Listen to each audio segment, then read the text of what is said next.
In this episode of my house makeover series, I'm creating a place to eat and work by transforming a thrift store dresser into a beautiful kitchen island. Total cost of this project, $175. I went to the thrift store and I found a dresser for $38. I wanted to cut about 6 inches off the end of it and then put a butcher block over it and put it on casters. I called my dad and I asked him to help me because my dad is a master carpenter. He knows how to do something and make it look amazing. When I ask him to help me, he gets cranky. My dad just doesn't get the whole vintage deal. He doesn't like it, and he thinks that everything that I sell and everything that I find is junk. Okay, Dad, can you just explain what you're gonna do? We're gonna cut this cabinet down and hopefully it all comes out all right. How do you feel about this project? It's not normal. Do you think it's a good design? I'm not sure how to answer that. We needed to cut about 6 inches off the end of the dresser so it would fit in my 150 square foot kitchen. He also said that we didn't need to reattach the end piece, that it could just be this wide gaping hole because it was going to go up against the wall in my kitchen and nobody would see it. I didn't like that idea. I had to convince him that we did need to put the end piece back on because I'm trying to look like I know what I'm doing. What I'm planning on doing right now is this outside board is gonna have to fit in here, so I gotta take 3/4 of an inch off of these 3 boards and then attach this sideboard to support the end of the counter. Are you excited? It should come out right. One time on Craigslist, I saw this ad that said barn sale. Everything is free, first come, first serve. Had a big mountain, a big pile of free stuff, and it wouldn't all fit in my car. I called my dad and asked him to come with his truck so that he could help me get it back to the store. And when he got to the barn, basically he started screaming and saying that he wasn't gonna put the junk in his truck. My dad does not like old things. Here my dad is showing how he added ledges to the end piece that he cut off so it would support the shelving on the inside.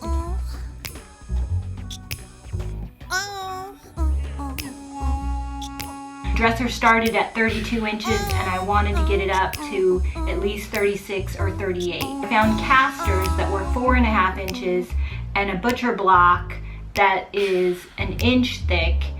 That, with some other stuff, helped raise it up to bar height. We needed to add support boards to the bottom of the dresser so that we would have something to screw the casters into. This also added an extra inch to the overall height.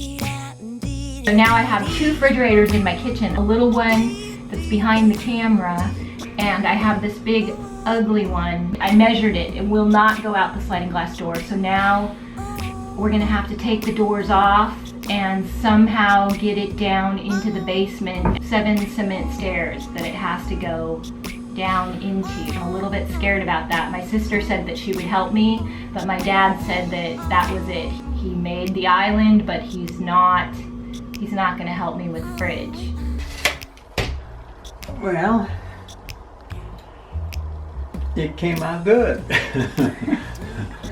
Are you proud of it? Yeah. Is it better than what you had imagined? I found my solid butcher block top at IKEA. Here my dad's attaching screws through the bottom of the dresser so they're hidden. That's the part that we cut off that my dad did not want to put the end back on. This is why I bought the dresser, because of this groovy detail right here. When I was a kid, we had an orange Dodge van and there was shag carpeting that went up the walls. And our furniture looked like this. It was just very 70s. So this is what we're gonna put. all over the dresser. And then we're gonna paint it again and highlight the groovy details. DIY paint is clay-based. It's non-toxic with just 9 ingredients. It dries to a very chalky finish, and you can apply it over most surfaces without sanding or priming. For this project, I'm using a color called Hey Sailor. It's a bright navy that can easily be darkened by adding a little bit of black. It's heavily pigmented and will often cover in just one coat. DIY paint dries super fast. You can see here just how quickly it dries by the difference in color. A little bit goes a long way. I used only a half a pint for this project. We're gonna highlight the details. I think it's gonna be a really good combination. So yeah, kissing booth, that's what's going on next. I used a small brush to highlight the details of the dresser with our new hot pink color called Kissing Booth. The way that I like to put on the wax is I like to get a little bit on my brush. Can you see? A little bit goes a long way. It'll probably cover the whole drawer. I'm not really sure because I'm not looking at it. You want to work it into the surface and you can see how it's deepening the color. You let it dry overnight, at least like 8 to 12 hours, and then after it's dry, then you buff it. If you get too much wax on your piece of furniture, then it never really dries and it has this like muddy look. So don't do that. The key to waxing is to apply a thin coat and let it dry overnight. You can see how dramatically it changes the color. Once dry, it will lighten and then come to life after you buff it with a soft cloth. Dark and decrepit liquid patina. It's dark, it's decrepit, it's liquid. It does a variety of things depending on how you use it. But if you use it on raw wood, it can work like a stain, but it's water-based, so it's good. You can use this like in the little nooks and crannies of furniture, and it basically looks like dirt that's been fossilized for decades. Dark and decrepit is a great alternative to stain when working with raw wood because it's non-toxic, odor-free, and dries super fast.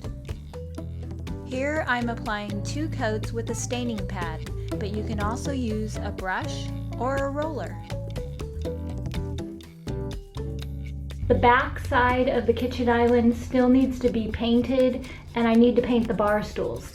See, there's 3 of these. Let me know in the comments what you think I should do. That's going to be in the next video. Be sure and subscribe so you don't miss that episode. And thanks for watching, and I will see you in the next video. And I'm sweating. It's hot. It's so hot in the kitchen right now. Stay tuned for the next episode of my house makeover series. And to find DIY paint in your area or to sell it in your own store, click the link below. And a big thank you to all of my new Patreon supporters. If you would like to become part of my design team, check out my profile on Patreon. The link is also below. Thanks for watching.